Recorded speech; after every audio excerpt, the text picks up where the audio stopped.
Assalamualaikum warahmatullahi wabarakatuh. Perkenalkan, nama saya Dwi Sri Mulyani dengan NPM A1G022082, Prodi Pendidikan Guru Sekolah Dasar Universitas Bengkulu. Di video kali ini saya akan menjelaskan bab 14, yaitu materi Total Quality Management mata kuliah Pengelolaan Pendidikan dengan dosen pengampu Bapak Dr. Muhammad Kristiawan, Magister Pendidikan. Oke, kita masuk ke pembahasan. Yang pertama, apa itu Total Quality Management atau biasa disingkat dengan TQM? Menurut Zahra, tahun 2013, TQM merupakan suatu pendekatan dalam usaha memaksimalkan daya saing melalui perbaikan secara terus-menerus atau continuous improvement atau jasa manusia, produk, dan lingkungan.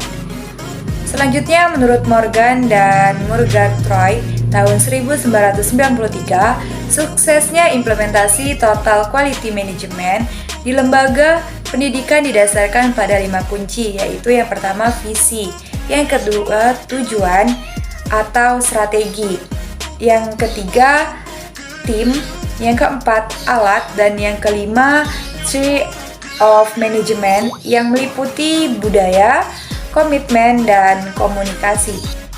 Selanjutnya yaitu pemikir-pemikir Total Quality Management. Yang pertama ada William Edward Deming tahun 1990 sampai 1993. Yang kedua ada Joseph Moses Juran tahun 1904 sampai 2008. Yang ketiga Armand Valin Feigenbaum tahun 1992, dan yang keempat Philip Bayard Crosby tahun 1926 sampai 2001. Ketika teori manajemen mutu dalam bidang ekonomi diadopsi ke dalam bidang pendidikan, ternyata banyak menimbulkan masalah karena adanya perbedaan karakteristik antara ekonomi industri dengan pendidikan. Hal ini menimbulkan kajian menarik di kalangan para pemikir pendidikan untuk mengkaji merelevansi manajemen mutu dengan indikator-indikator mutu dalam bidang pendidikan. Implementasi Total Quality Management atau TQM di lembaga pendidikan menurut Zahra tahun 2013, ada beberapa hal yang harus diperhatikan dalam implementasi Total Quality Management dalam lembaga pendidikan, yaitu sebagai berikut. Yang pertama, adanya perbaikan secara terus-menerus atau continuous improvement. Yang kedua, adanya standar mutu. Yang ketiga, adanya perubahan budaya atau kultur atau biasa disebut dengan change of culture. Yang keempat, adanya perubahan organisasi. Yang kelima, adanya usaha untuk mempertahankan hubungan baik dengan pelanggan. Selanjutnya ada prosedur dalam mengimplementasikan Total Quality Management. Pada dasarnya menempuh 3 tahapan, yaitu yang pertama persiapan, yang kedua pengembangan sistem, yang ketiga implementasi sistem. Lalu faktor apa sih yang mempengaruhi implementasi kurikulum dalam TQM? Yang pertama yaitu leadership atau kepemimpinan, yang kedua rekrutmen dan pelatihan, yang ketiga sistem reward, yang keempat aturan organisasi, dan yang kelima yaitu budaya kerja. Selanjutnya yaitu pilar Total Quality Management atau TQM.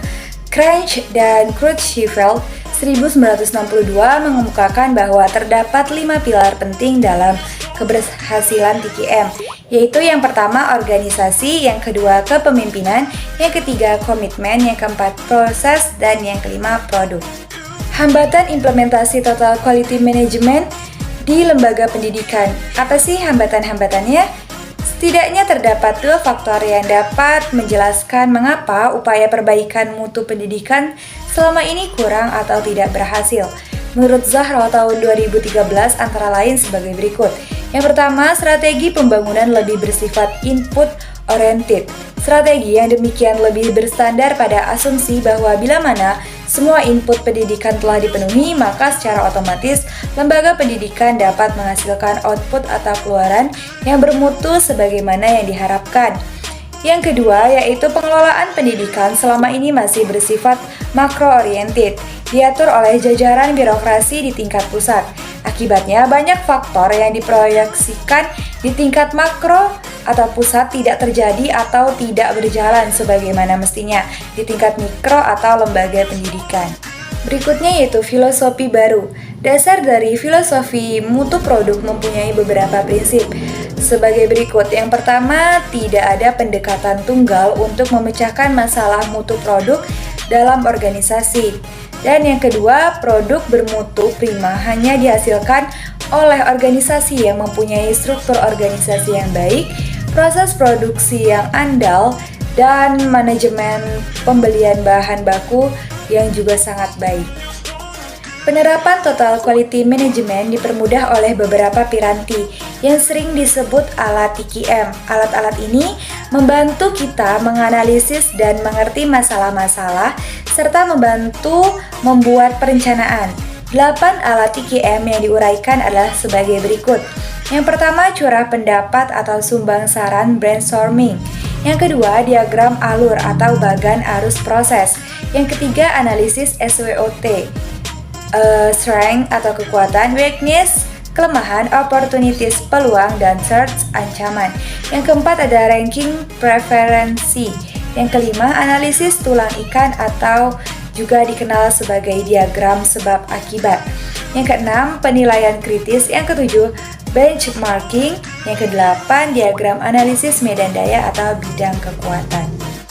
Sekian pemaparan dari saya, mohon maaf jika ada salah kata. Semoga dapat mudah dipahami ya teman-teman dan bermanfaat untuk yang telah menonton video ini. Semoga setelah menonton video ini mendapat pengetahuan baru ya. Sekian, terima kasih. Wassalamualaikum warahmatullahi wabarakatuh.